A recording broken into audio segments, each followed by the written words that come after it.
বাংলাদেশে তখন আস্তে আস্তে মাঝরাত হচ্ছে এবং যারা সোশ্যাল মিডিয়ায় ইনভলভ থাকেন এবং সংবাদ মাধ্যম নিয়ে আগ্রহী থাকেন তাদের কাছে সবচেয়ে বেশি এই জিনিসটি খটকা লেগেছে নিশ্চয়ই সেই হাজার হাজার মাইল দূরের আমেরিকায় হোয়াইট হাউসে ওভাল অফিসে ডোনাল্ড ট্রাম্প আর জেলেনস্কি লেগে যায় অবস্থা দুজন মিলে। এই যে তপ্ত বাক্য বিনিময় এবং এটা নাটকীয়তার পর নাটকীয়তা, দুজনের যৌথ প্রেস কনফারেন্স করার কথা হয়নি, সেখানে সংবাদ মাধ্যম ছিল আমেরিকান, তাদের সামনে দুইজন মিলে মোটামুটি তর্কাতর্কি এবং ডোনাল্ড ট্রাম্পের সাথে তার ভাইস প্রেসিডেন্ট ছিলেন। তারপর আরও করুণ পরিণতি, জেলেনস্কিকে হাতে বলতে পারেন ঝুলি নিয়ে তাকে বের হয়ে যেতে হয়েছে হোয়াইট হাউস থেকে।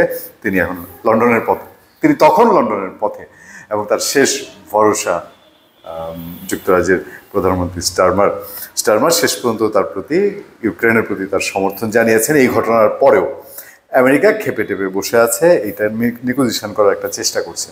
আলটিমেটলি কি হতে যাচ্ছে এসব কাহিনী অলরেডি দেখে গেছেন এবং ওইখানে কি কি তর্কাতর্কি হয়েছে সেগুলো দেখেছেন, আমরা আংশিক ধরিয়ে দেব।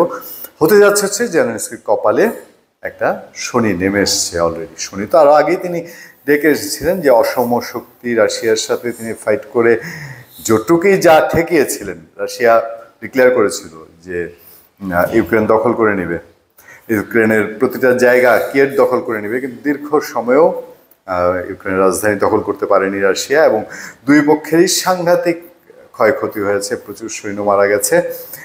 আমেরিকা ইউক্রেনকে সামরিক সহায়তা দিয়েছে। এখন ডোনাল্ড ট্রাম্প বলছে যে তুমি আমারে তোমার খনিজ সম্পদ দাও, সোজা বাংলায় বললে খনিজ সম্পদ দাও, আর নাহলে কিন্তু তোমার হাতে আর কোনো ট্রাম্প কার্ড নাই, তোমার সমস্ত শক্তি প্রায় শেষ, তোমার সৈন্য কমে যাচ্ছে। এবং এই যে ডোনাল্ড ট্রাম্প যে স্পষ্ট পরিষ্কার জেলেনস্কির উপর থেকে তার সমর্থন একরকম তুলে নেওয়ার হুমকি দিয়েছেন, শান্তি চুক্তি না করলে বা অন্য কোনো ওয়ে থেকে, সোজা বাংলায় যে যুদ্ধবিরতি না মানলে, ডোনাল্ড ট্রাম্পের কথা না শুনলে, এইটা জেলেনস্কির দেশে একটা প্রভাব ফেলবে। কি প্রভাব ফেলবে? হয় তার ক্ষমতা ছাড়তে হবে, কু হবে, নির্বাচনে হারবে, জেলেনস্কি আর ক্ষমতায় থাকছেন না, মোটামুটি এটা সবাই বুঝে গেছে, বিশ্ববাসী বুঝে গেছে। আবার তার সৈন্যদের মনোবল ভেঙে যাবে, যে অস্ত্রপাতি সাপোর্ট তো সব আসছিল আমেরিকা থেকে, এখন তো কিছুই আর আসবে না, এরকমই ইঙ্গিত পাওয়া যাচ্ছে।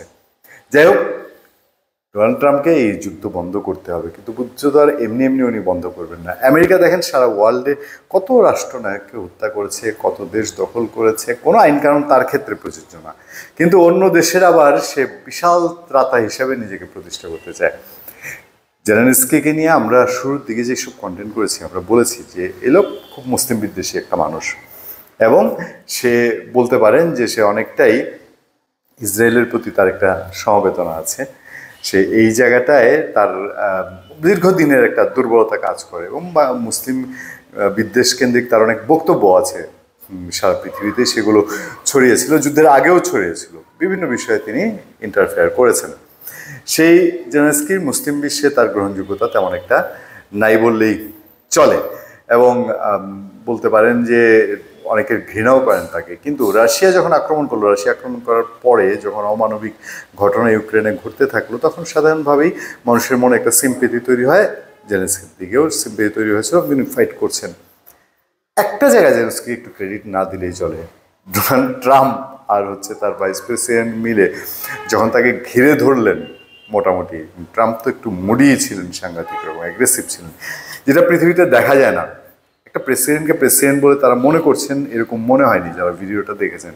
কিন্তু জেলেনস্কি মোটামুটি শক্ত থাকার চেষ্টা করেছেন, ব্যক্তিত্ব ধরে রাখার চেষ্টা করেছেন এবং তর্ক করেছেন, পাল্টা তর্ক করেছেন। যে কারণে ক্ষুব্ধ হয়ে আমেরিকান প্রশাসন বলছে জেলেনস্কির ক্ষমা চাওয়া উচিত। তবে ক্ষমা চানার যা চান, জেলেনস্কি তো বুঝতেই পেরেছেন তার পায়ের নিচে মাটি সরে গেছে, তিনি আমেরিকার আবার মন জয়ের চেষ্টা করে যাবেন, যে জন্য স্টারমারের কাছে ঘুরে গেছেন। নিশ্চয়ই কোনো একটা মধ্যস্থতা করে ট্রাম্পও বলেছেন তাকে শান্তির প্রক্রিয়া আবার ফিরে আসতে হবে, আর না হলে সামনে ঘোর অন্ধকার। মূলটা কথা হচ্ছে, এই পৃথিবীতে রেয়ার কাহিনীটা ডোনাল্ড ট্রাম্পের পক্ষে ঘটানো সম্ভব হয়েছে। তাকে পাগলা ঘোড়া এমনি এমনি বলা হয় না। ধন্যবাদ সবাইকে, ভালো থাকবেন, সুস্থ থাকবেন। আপনার সাথে আমি আতিক রহমান পূর্ণিয়া।